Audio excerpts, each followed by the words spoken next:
Milwaukee County Judge Hannah Dugan back in court this morning ahead of next month's trial. Dugan is accused of helping an undocumented immigrant avoid federal immigration agents inside the Milwaukee County Courthouse. All right, Judge Hannah Dugan is back in the news. Now, we've been covering her case since day one, but we've had about a month of silence. Nobody really knew what was going on with this case. Well, we have updates. And new this morning, the man at the center of Judge Dugan's case will soon be deported to Mexico. Yeah, the illegal immigrant Judge Hannah Dugan is being accused of helping escape ICE. Well, he's officially being deported. After reading the answers to those questionnaires, both legal teams can now choose to remove potential jurors. And this is one of the most important parts of the entire trial, picking out the jury. So we have a lot to cover. I mean, this is a very high-stakes court case. If Judge Hannah Dugan wins this case, it's going to change the landscape of how ICE can perform their duties throughout the United States. So before we start this video, make sure to please like the video.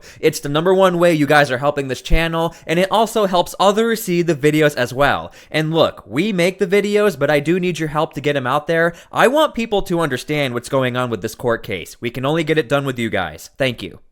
You can certainly disagree with her motivations, but that's not something that a judge could just assume without a trial. I mean, what world are we in where we've got judges in America helping someone be able to evade ICE? I mean, sneak this person out a back door. Okay, so first things first, let me just explain why this trial is a massive deal. Judge Hannah Dugan is arguing that she was performing her official duties as a judge, facilitating what happens outside of the courtroom in a public hallway. However, the prosecution is arguing, hold on, that means you can just facilitate and do whatever you want, to include help an illegal immigrant evade ICE? So, if Judge Hannah Dugan wins, this creates a new standard for judges around the United States. This ability to facilitate, to move around, to help move ICE agents out of a public hallway. Thus, this would affect how ICE operations are done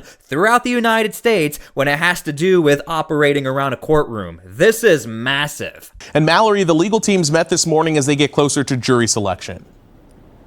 Right, Jaron. So the gist of today's hearing was really to figure out what both legal parties and the judge will do if the legal teams for the defense and the feds cannot agree on which jurors to strike. Okay, so this whole process has been extremely complicated. First things first, it's not that common for a judge to be prosecuted. So if you're trying to pick a jury, and these are people who hate judges and the judicial system, that's gonna be a problem. Also, trying to find jury members whose political ideology is not going to get in the way of this case is near impossible. I mean, here are some of the questions they were trying to ask candidates to become jury members. The proposed questions outlined in this new court filing ask everything from a potential juror's news-watching habits to their views on politics and immigration, and even if they volunteered for a political campaign or attended a rally. And real quick, before we continue, make sure to please subscribe to my channel so I can keep you up to date with this Judge Hannah Dugan story and others just like it. And if you see the QR code, if you're watching this on TV, just use your cell phone to take a picture of the QR code, and that will be an easier way for you to subscribe. Thank you guys so much. Let's continue.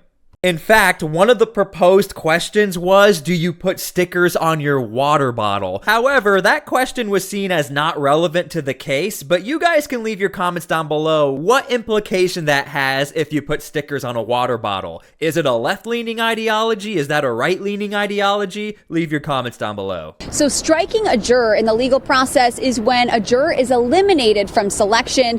128 potential jurors were sent questionnaires weeks ago with an October deadline, and as of this morning, 114 have been returned. After reading the answers to those questionnaires, both legal teams can now choose to remove potential jurors. But if the defense and the feds both strike too many different jurors, then the pool will be too small to proceed. I'm just going to be honest with you. I would be shocked if they can figure out this jury within the proper timeline, because this court case has already been pushed considering how big the implications are. But I just want to show you, if you watch Fox News News, that pretty much already eliminates you from this entire jury process. This is Pam Bondi back in April talking about the case on Fox News. We're sitting in the courtroom with the state prosecutor. The judge learns that ICE was outside to get the guy because he had been deported in 2013, came back in our country, commits these crimes, charged with committing these crimes, victims in court. Judge finds out. She goes out in the hallway, screams at the immigration officers. She's furious, visibly shaken. So I'm just trying to show you guys, if you watch Fox News, you probably can't be in this jury, but it's not only Fox News, because over at MSNBC, they've also talked about this. I first learned about this actually planting trees at one of our parks. It is Arbor Day, and when I learned about this, quite frankly, I was quite shocked.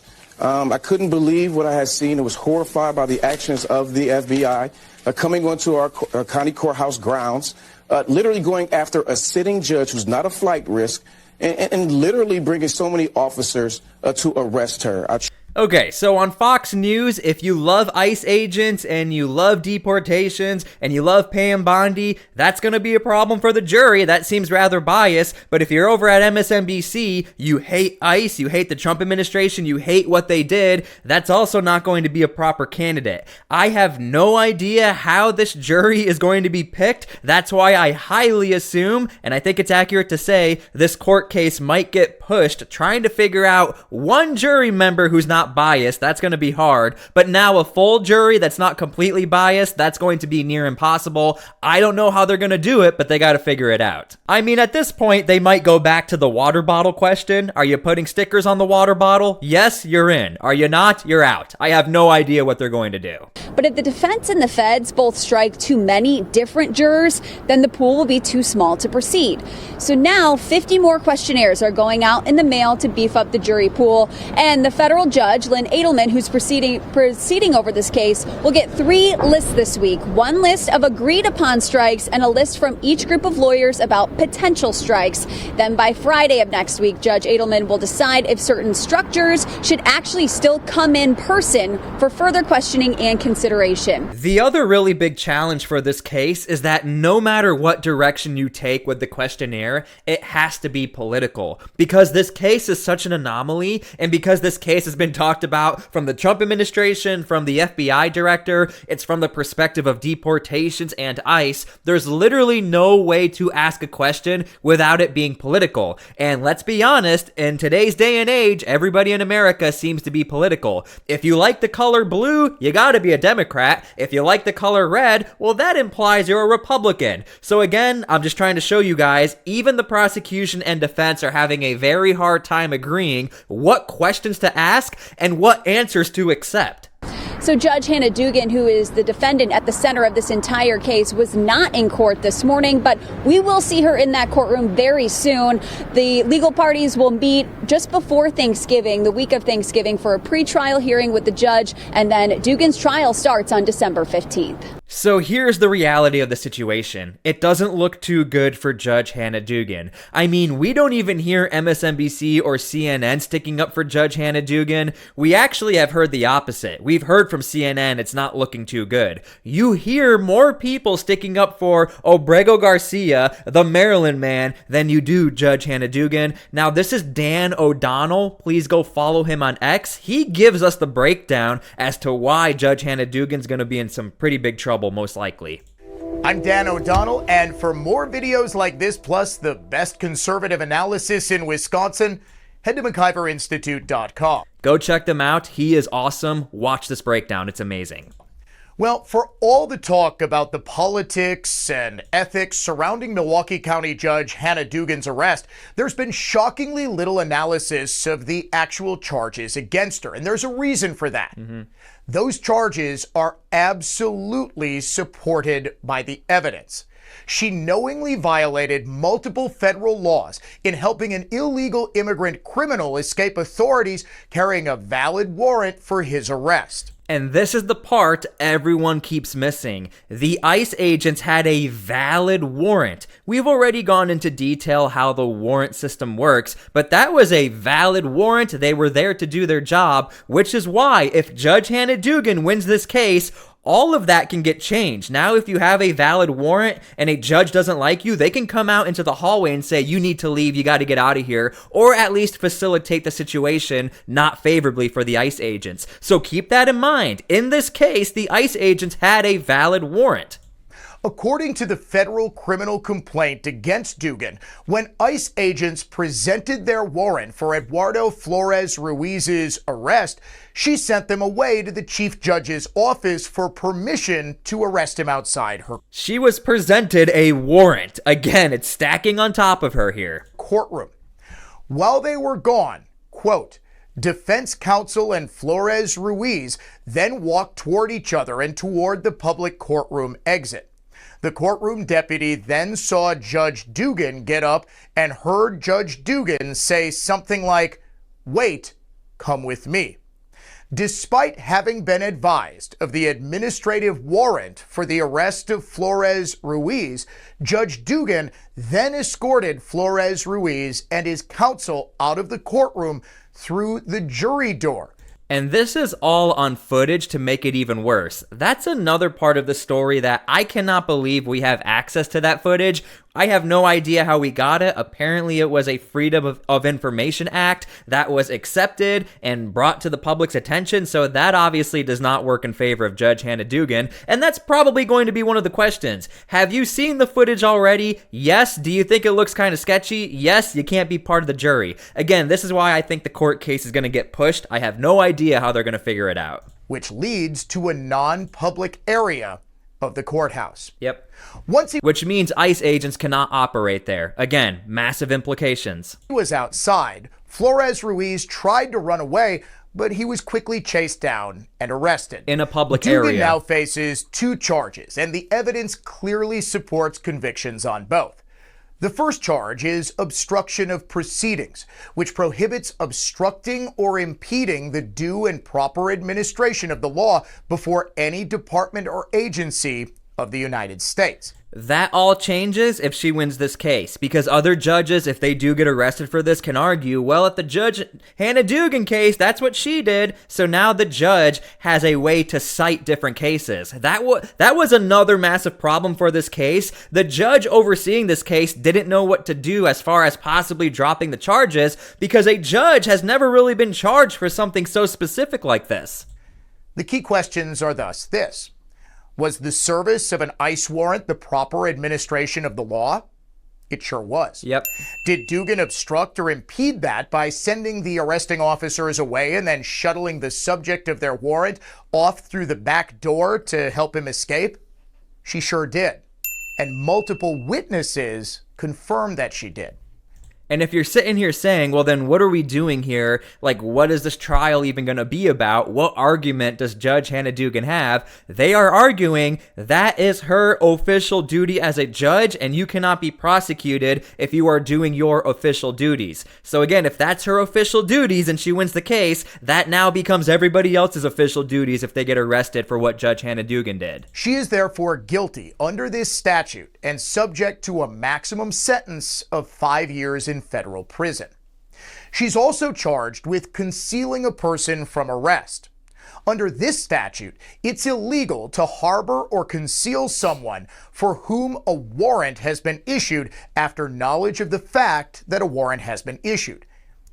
And she was presented with a warrant. That's why the timeline is crucial. It's not like she just happened to be out there.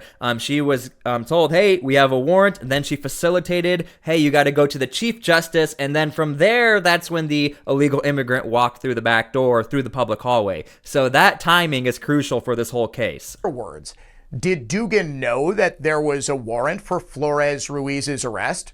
She did.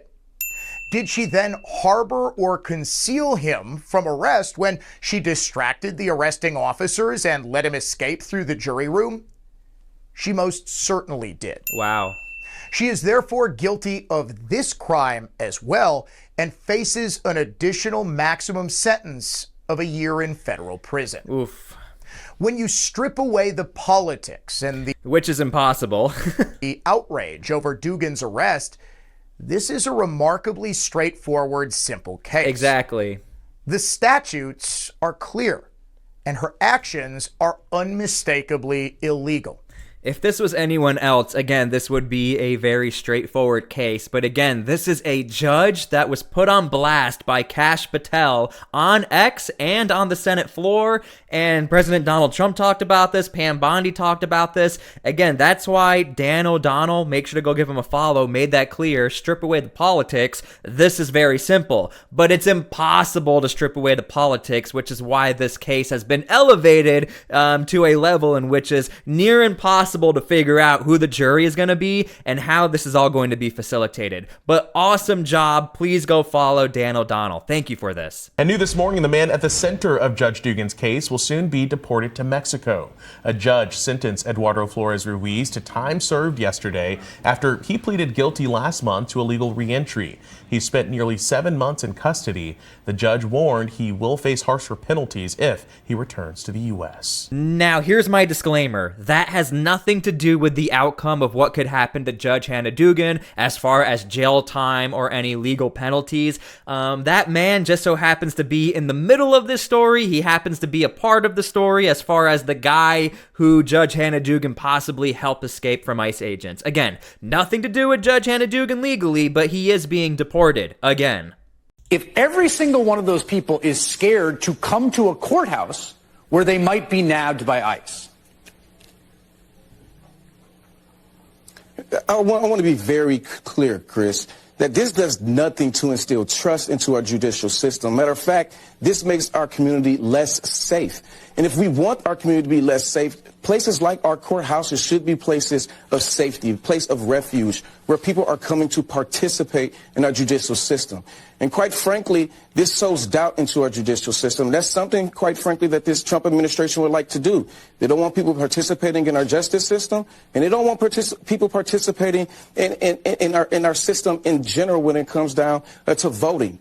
Now, I do want to be clear. What a lot of people don't realize about this specific case when it came to the illegal immigrant being detained in that public hallway, well, he ran away from the hallway and ran into the street. Whenever ICE agents do these warrant operations to find specific illegal immigrants going to trial for whatever reason, agents always wait till after the fact for the most part, because agents do not want to be accused of denying due process. A lot of times, whenever you see these cases of illegal immigrants being detained at a courthouse, many times, if not every time, it's when the illegal immigrant is done with their initial trial and then they are taken or being detained by ICE agents. So I just want to point that out. But again, if you are being selected for this jury and you watch MSNBC, obviously this is a very one-sided broadcast as well. So I don't know how they're going to pick this jury as far as the political biases. I don't even think it's possible. I don't know what they're going to do. They have to really tailor down that questionnaire to make sure nobody has a political bias. Okay, so I hope you guys enjoyed the video. Again, this has been quite the roller coaster of a ride as far as reporting on this story since day one,